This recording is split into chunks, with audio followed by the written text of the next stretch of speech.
Hello, friends. Welcome to Democratic Diplomacy, and I'm your host, Dr. Manish. आपने अक्सर बचपन में ये तमाशा तो देखा ही होगा गांव में कि एक मदारी आता है और उसके हाथों में एक बंदर और एक बंदरिया की रस्सी होती है। खेल तमाशा दिखाया जाता है, बंदर और बंदरिया को कुछ कुछ खिलाया जाता है और बंदर और बंदरिया नाचते हैं और उसके बाद जनता ताली बजाती है। जी हाँ, यही हाल है पिछले 10-12 साल से बिहार का। जब से ये पाला बदलने का खेल शुरू हुआ है, बिहार में डेवलपमेंट और ह्यूमन डेवलपमेंट इंडेक्स की बात ही कौन करे। यहाँ तो बस ब्यूरोक्रेसी और ब्यूरोक्रेसी ही है। ओब्वियसली जब आप ऐसे सीएम होते हैं जो बहुत ही ज़्यादा अनसिक्योर होते हैं, आपकी सिक्योरिटी हमेशा स्टेक पे लगी रहती है कि कब क्या हो जाए, तो आपको हमेशा अपने जान की पड़ी होती है। विकास की बात कौन करे। खैर, बात हो रही है बिहार की। बिहार में फिर से उम्मीद है कि पाला बदलने वाले हैं नीतीश कुमार। और जहाँ तक मेरा अपना असेसमेंट है कि बिहार में क्या होने वाला है, मुझे जहाँ तक लगता है कि वो जो स्टेटस है जेडीयू के जो एमएलएज हैं, जितने जितने नंबर्स हैं उनके पास, कि क्योंकि काफ़ी प्रिपरेशन आरजेडी काफ़ी दिनों से कर रही है और ये बात मीडिया में कई दिनों से लीक है और पता है सबको कि अ, हो सकता है कि नीतीश जी इस बार पाला बदल लें और पिछले बार की तरह ये मूव बहुत सरप्राइज नहीं होने वाली है, क्योंकि ये मीडिया में काफ़ी दिनों से बात आ रही है और ऐसी आशंका थी। तो आरजेडी में ने भी अपने जो घोड़े होंगे वो दौड़ाए ही होंगे और नीतीश कुमार के जो एमएलए हैं उनसे बात करी ही होगी इसके रिगार्डिंग कि क्या क्या उनके पास ऑप्शंस है। और सबसे इम्पॉर्टेंट चीज़ क्या है कि राष्ट्रीय जनता दल जो है उसके पास विधानसभा में अध्यक्ष का पद है, जो बहुत ही की और इम्पॉर्टेंट फैक्टर है। तो मुझे जहाँ तक लगता है, मेरा अपना असेसमेंट है कि नीतीश के पास 3 ऑप्शंस हैं। पहला ऑप्शन ये है कि विधानसभा भंग कर दें।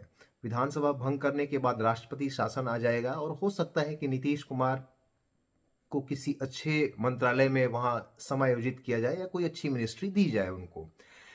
दूसरा एक ऑप्शन ये भी हो सकता है कि क्योंकि एक और फैक्टर क्या है कि नीतीश कुमार को एज ए सीएम शायद बीजेपी भी रखना चाहेगी नहीं, जहां तक मुझे लगता है।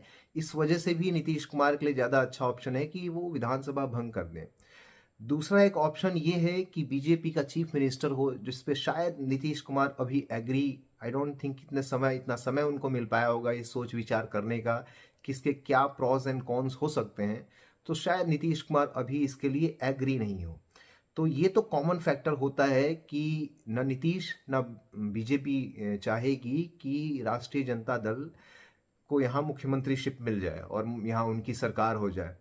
तो इसका उम्मीद बहुत कम है, लेकिन देखिए क्या होता है। अब ये तो कहना बहुत मुश्किल है, क्योंकि जो राजनेता हैं उनको तो पढ़ना बहुत ही मुश्किल होता है और भगवान भी शायद पढ़ पाए, मुझे इसकी संभावना कम ही है। लेकिन इसमें फंसता जो है वो अल्टीमेटली बिहारी ही है, क्योंकि पिछले 10-12 साल से जब से मेरा रुझान इन चीज़ों में, न्यूज़ में और इन्फॉर्मेशन में और पॉलिटिक्स में है, जब से मैं बचपन से थोड़ा बड़ा हुआ, थोड़ी चीज़ों को समझने लगा, विकास कभी भी यहाँ एजेंडे में ही नहीं था बिहार में। हमेशा ही कास्ट की पॉलिटिक्स या अन्य कई जितने भी तरह के आरक्षण की पॉलिटिक्स या कुछ और पॉलिटिक्स होती रही है। अल्टीमेटली यहाँ की जनता को कोई फायदा हुआ नहीं, भले यहाँ की जनता कितना भी कोई कह ले। और पूरे देश में इस बात को दिखाया जाता है कि पॉलिटिकली जो होते हैं वो बिहारी बहुत ही ज़्यादा मैच्योर होते हैं और बहुत ही समझदार होते हैं। यहाँ के हर घर में पॉलिटिक्स होता है। लेकिन इससे बिहार को फायदा क्या हुआ या बिहारियों को फायदा क्या हुआ, ये सबसे बड़ा सवाल है। क्योंकि देखिए, मैं बहुत पॉलिटिक्स में जाऊंगा नहीं, मैं सिर्फ रिपरकशन की बात कर रहा हूँ कि बिहारियों को क्या मिला। पिछले देखिए, जो माइग्रेशन, जहाँ तक माइग्रेशन की बात है, पिछले 15-20 साल में, 30 साल में देखो तो बढ़ती ही गई है। भारत का कोई भी ऐसा स्टेट नहीं होगा जहां बिहारी मजदूर नहीं होंगे। नहीं, ये इसमें कोई शक की बात नहीं कि बिहार में बहुत टैलेंट है और बिहार के जो टैलेंटेड लोग हैं हर जगह बड़े रैंक्स पे भी है, बड़े ऑफिसर भी है, चाहे वो किसी स्टेट में क्रॉस इंडिया आप देख लें, इसमें कोई डाउट नहीं है। काफ़ी सारे ब्यूरोक्रेट हर जगह हैं। या टेक्नोक्रेट्स की बात करूं तो मुंबई, दिल्ली, हैदराबाद, चेन्नई, बैंगलोर, आप किसी भी जगह चले जाइए, जितने भी इंजीनियरिंग के फर्म्स हैं या जितने भी बड़े हॉस्पिटल्स हैं, वहाँ डॉक्टर्स, इंजीनियर्स, हर प्रोफेशन में बिहारी बहुत बड़े नंबर में है। बट उनके साथ एक दूसरी समस्या आती है। उनके साथ अक्सर लोग क्या कहते हैं, यार यार तुम बिहारी जैसे तो लगते ही नहीं हो। तो ये एक अलग समस्या है उनकी। दूसरा क्या होता है, कई बार जो मैंने पर्सनली फील किया, देखिए बिहार एक गौरव की क्या बात होती है। जब मैं मेडिकल की पढ़ाई कर रहा था, उस वक्त जब मेरे से कुछ मेरे फ्रेंड्स, हमेशा फ्रेंड ही रहेंगे वो लोग, बट एक उस वक्त एक टसल चलता है आपस में, हर हर व्यक्ति में वो एक उम्र होती है कि आदमी दिखाता है कि कौन बड़ा है। तो जब मेरे से आईक्यू में या इंफॉर्मेशन में या किसी सब्जेक्ट में जीत नहीं पाते थे, वो सब्जेक्ट्स में जीत नहीं पाते थे, तो लास्ट में उनका एक हथियार होता था, करे यार तुम तो बिहारी हो।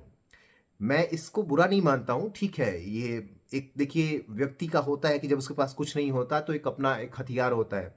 मुझे इससे कोई परेशानी नहीं है, लेकिन परेशानी ये है कि आप लोगों ने पिछले 30-40 साल में बिहार को यही दिया है कि ये पर्सनल बिहारियों की कैपेसिटी है कि उन्होंने हार्ड वर्क करके कुछ अपने लिए अचीव किया, लेकिन आपने कुछ नहीं दिया। अच्छा, गलती बिहारियों की भी है। आप आखिर ऐसे क्यों हैं? जब आप इतने पॉलिटिकली इंटेलेक्चुअल हैं और आप बहुत समझदार खुद को मानते हैं, तो फिर कैसे ऐसा लोग, ये कुछ पॉलिटिशियन जीत जाते हैं और आप पे राज करते हैं और आपका ही खून चूसते हैं? तो ये बड़ा ही कॉन्ट्राडिक्टरी मुझे लगता है। मुझे नहीं लगता है कि बिहार के लोग बहुत ज़्यादा पॉलिटिकली मैच्योर हैं। अगर मैच्योर होते तो इतना तो देखते कि हमेशा जात के नाम आप क्यों वोट देते हैं। यहाँ अच्छे लीडर्स भी हैं, ऐसा नहीं, मैं किसी के लिए बहुत फेवरेबल बात नहीं करता हूँ, लेकिन जहाँ तक मुझे लगता है कि आर के सिंह एक अच्छे लीडर है आज के कॉन्टेक्स्ट में। बट उनको मुझे नहीं लगता कि आज आज के टाइम में बीजेपी भी सीएम बनाएगी, और ना ही उनको एज ए सीएम कोई एक्सेप्ट करने वाला है। बट वो बहुत हार्ड वर्किंग डेडिकेटेड आदमी है जो सेंट्रल में energy minister of energy department को देख रहे हैं, बहुत अच्छे आदमी हैं। लेकिन यहाँ पे जो पॉलिटिक्स है वो ऐसी है, इतना बटा हुआ है लोग, तो आप ये चीज़ें भुगत रहे हैं, इसमें किसी की कोई गलती नहीं है। आप जैसे हैं वैसे ही आपको पॉलिटिशियन मिले हैं। जहाँ तक विकास की बात करें तो मैं बस ये बता सकता हूँ, आप जनता के लिए ये बात बता सकता हूँ कि आपकी बात के हिस्से में क्या आया है। ह्यूमन डेवलपमेंट इंडेक्स में बिहार कहीं भी नहीं दिखता। सबसे ज़्यादा फर्टिलिटी रेट यानी कि बच्चा पैदा करने की रेट भी बिहार ज़्यादा, सबसे ज़्यादा बिहार में ही है।